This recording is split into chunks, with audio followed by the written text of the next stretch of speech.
right, welcome to another edition of Yo on the Go. I am super excited with my intercooler coming, but I'm already thinking about the next step. Okay, I gotta take out the front end, I'm gonna stick this in, it's gonna take about 3 hours to modify this, and I'm gonna get really good intercooler temperatures. In fact, the temperature of Los Angeles dropped something like 10 degrees, and I can definitely feel it in my engine running this tune.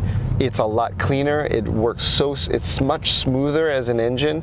My knocks are down to nothing, where when the temperature was up in the 90s, right now it's 74, when the temperature was up in the 90s, I was getting knocks left and right, and I had to run the car pretty hard in terms of the higher RPM in order to make sure I didn't get any knocking.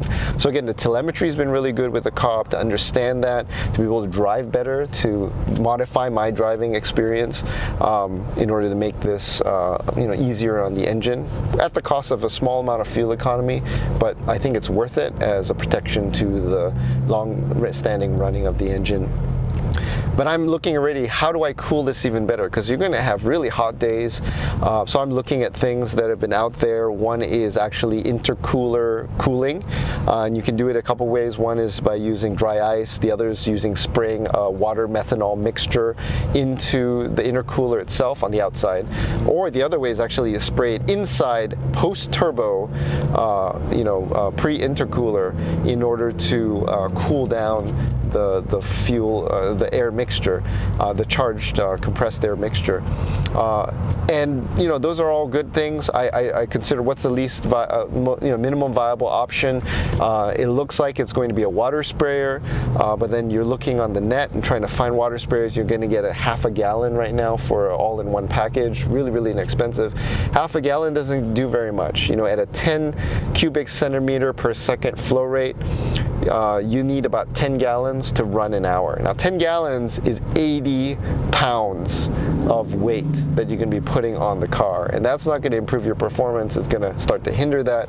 Now you got to figure out, is the water, the amount of weight in the water worth it for the amount of cooling, which will probably only be a couple degrees, right? I think the answer is get a better intercooler, but then you run into other issues as well. Specifically, the bigger the intercooler, your increase in compression, the loss of pressure, PSI, and then you also have possibilities of getting condensation in your intercooler, as well as turbo lag. You have a huge amount of turbo lag. So there's a lot of different things I've been fiddling with, just even thinking about the next steps and future plans.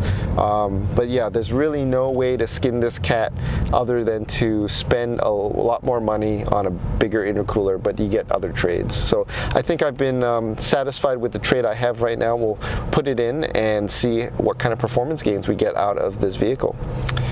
In many ways, you do that in your career. You're trying to look at the other options. Do I switch over to another position? Do I change a specific job function to something bigger? There's always trades left and right.